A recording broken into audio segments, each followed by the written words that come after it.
মাঝে মাঝে আল্লাহ আমাদেরকে দুঃখ কষ্ট দিয়ে পরীক্ষা করতে চান, এগুলো আমাদের জন্য খারাপ নয়।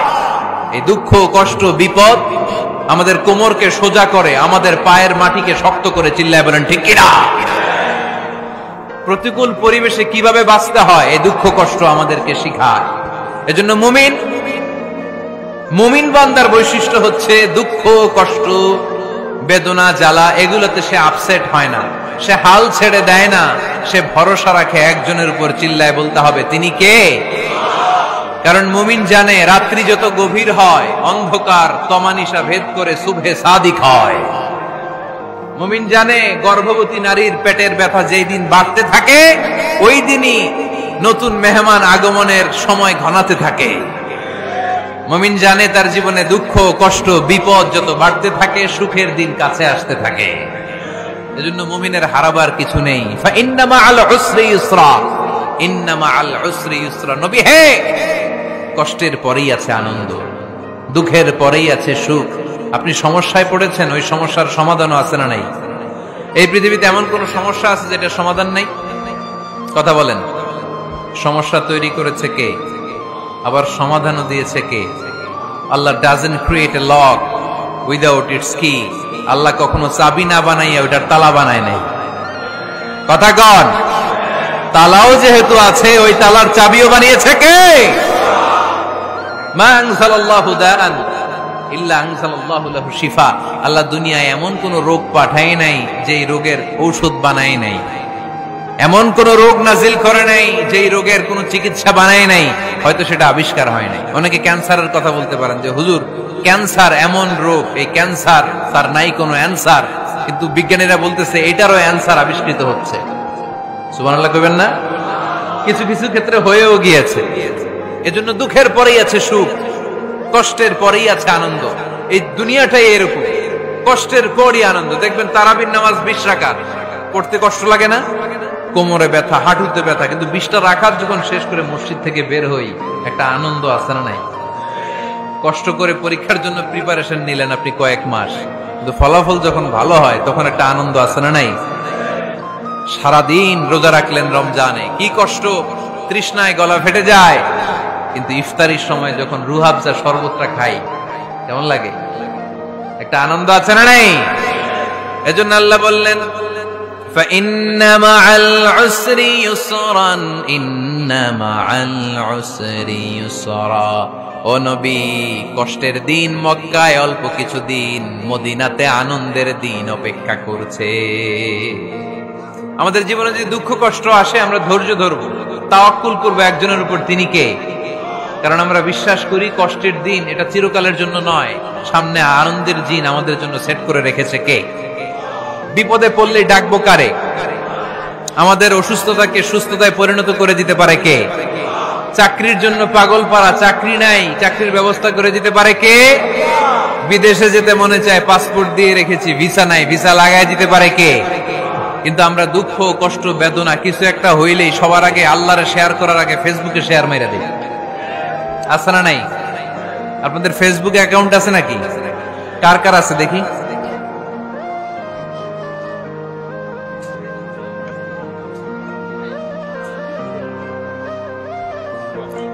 আছে আছে। এটার জন্য আমরা ভালো কাজে লাগাই, ঠিক কিনা? আপনি চাইলেই এমন ভাবে ফেসবুক ফ্রেন্ড লিস্ট করতে পারেন যারা ভালো ভালো জিনিস শেয়ার করে, যারা মোটিভেশনাল জিনিস শেয়ার করে, ইসলামের পক্ষে কথা বলে। আপনার এক একটা শেয়ারে অনেকের জীবন বেঁচে যেতে পারে, ঠিক কিনা? একজন মুমূর্ষ রোগীকে বাঁচাতে রক্তের প্রয়োজন, রক্তের গ্রুপ এ পজিটিভ। যারা রক্ত দান করতে আগ্রহী তারা এই নাম্বারে যোগাযোগ করুন। ফেসবুকে মাঝে মাঝে এরকম নিউজ আসে না নাই? আপনি just you put down in share, শেয়ারের মধ্যে একটা পুট করে দিলেন, একটু শেয়ার মেরে দিলেন, ছড়িয়ে পড়লো হাজার হাজার ফেসবুক ফ্রেন্ডদের কাছে। তাদের অনেকে ব্লাড দিতে আগ্রহী, সে তাড়াতাড়ি যে সেখানে ব্লাড ডোনেট করে আসলো। আপনার একটা শেয়ারের কারণে বেঁচে গেল অনেকগুলো প্রাণ। চিল্লা এখন ঠিক কিনা? রক্তদানের মতো শ্রেষ্ঠ ইবাদত হতে পারে? আমরা মনে করি শুধু জিকিরি ইবাদত, আমরা মনে করি শুধু নামাজি ইবাদত। রক্তদান, এক ব্যাগ রক্ত থেকে অনেক মানুষকে বাঁচানো যায়। এর মধ্যে আছে হিমোগ্লোবিন, এর মধ্যে আছে প্লাটিলেট, আছে প্লাজমা। রক্তে একটা উপাদান আছে প্লাজমা, নাম শুনছেন? আগুনে পোড়া রোগীকে বাঁচাতে এই প্লাজমা লাগে। হসপিটালের বার্ন ইউনিটে যেয়ে দেখবেন মানুষ কিভাবে চিল্লায়। নুসরাত নামে একটা মেয়ে মারা গেল না, এক বদমাইশের কবলে পড়ে মারা গেল না? তাকে আগুন জ্বালিয়ে দেওয়া হয়েছিল তার গায়ে, তার প্লাজমা গুলো জ্বলে গিয়েছিল। আগুনে পোড়া রোগীর যে কি কষ্ট, একটু দেখার জন্য হসপিটালের বার্ন ইউনিটে যাবেন, দেখবেন যে কি কষ্টে আছে তারা। এই প্লাজমা গুলোকে অনেক সেন্টিগ্রেড তাপমাত্রা নামিয়ে ঠান্ডা করে দেহে পুশ করা হয়। আপনার এক ব্যাগ রক্ত থেকে প্লাজমা আলাদা করা হবে, প্লেটলেটস আলাদা করা হবে, হিমোগ্লোবিন আলাদা করা হবে, শ্বেতকণিকা, লোহিত কণিকা আলাদা করে অনেকগুলো মানুষ বেঁচে যাবে। এজন্য ফেসবুক থাকাটা দোষের কিছু না, তবে ভালো কাজে আমরা ব্যবহার করব, ঠিক কিনা? আপনার ফেসবুক শেয়ারিং আপনার জান্নাতি বানাতে পারে, আর আপনার ফেসবুক শেয়ারিং আপনার জাহান্নামের লাকড়ি বানাতে পারে। চিল্লায় বলেন ঠিক কিনা? So the decision is yours. সিদ্ধান্ত আপনাকে নিতে হবে, আপনি কিভাবে করবেন। যে কোনো বিপদে ওয়া ইলা রাব্বিকা ফারগাব, কোন দিকে মনোনিবেশ না করে কার দিকে মনোনিবেশ করব? যে কোনো বিপদ আপদ ফেসবুকে শেয়ার করার আগে শেয়ার করব কার কাছে? আমাদের যার যা লাগে আল্লাহ সবও যদি দিয়ে দেয়, আল্লাহর ধনভাণ্ডারের 1 ইঞ্চিও কমবে? হাদিসে কুদসিতে আল্লাহ বললেন, লাউ আন্না আউওয়ালাকুম ওয়া আখিরাকুম ওয়া ইনসাকুম ওয়া জিন্নাকুম, পৃথিবীর সব জিন, পৃথিবীর সব মানুষ বিশাল মরুভূমিতে দাঁড়িয়ে যদি আমার কাছে চাইতে শুরু করে, আল্লাহ এটা দাও, ওটা দাও, ওটা দাও, আমি আল্লাহ তোমাদের সব চাহিদাও যদি মিটিয়ে দেই, আমি আল্লাহর ধনভাণ্ডারের 1 ইঞ্চিও কমবে না। এজন্য চাইবো কার কাছে?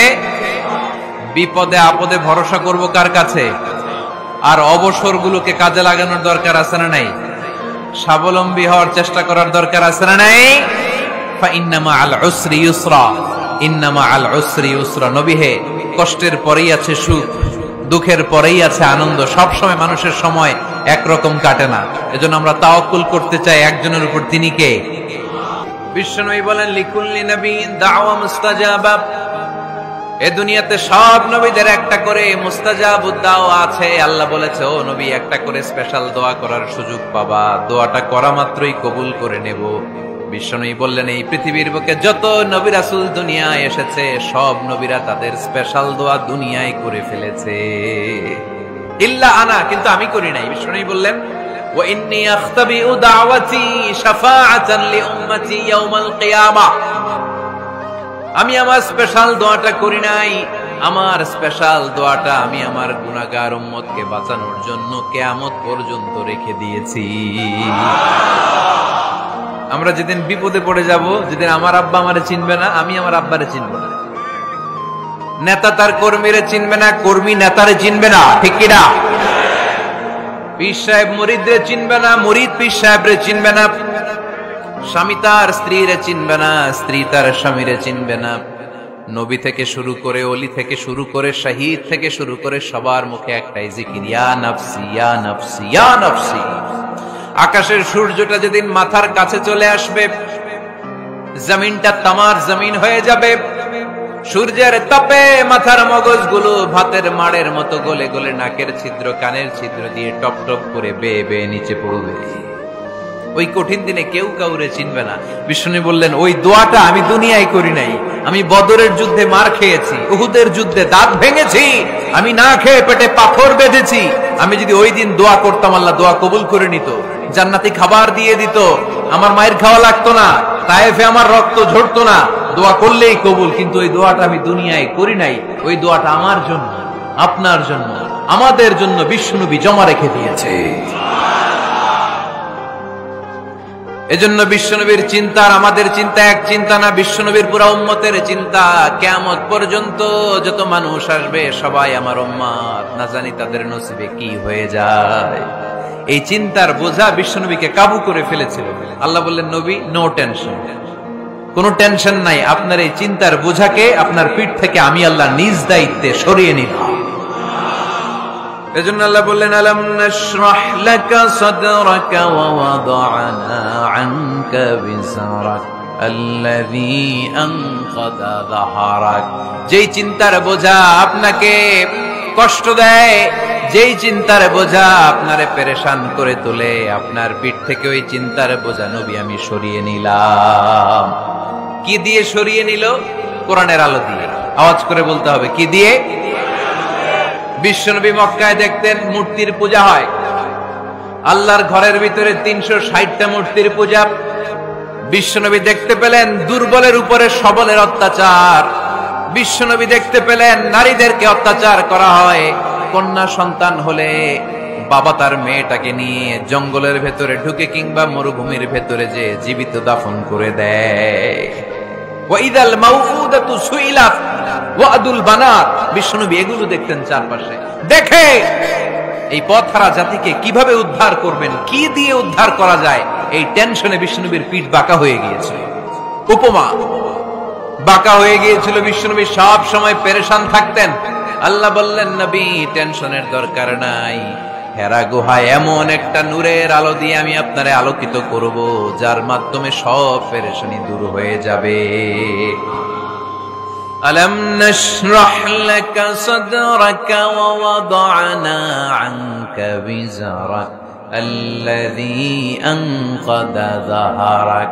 আপনাকে পেরেশান বানিয়ে দেয় এরকম সব চিন্তার বোঝা আমি আল্লাহ সরিয়ে নিলাম। সুবহানাল্লাহ। আল্লাহ আমাদের সবাইকে কথাগুলো বুঝার ও আমল করার তৌফিক দান করুক। আমরা পড়ি আমিন।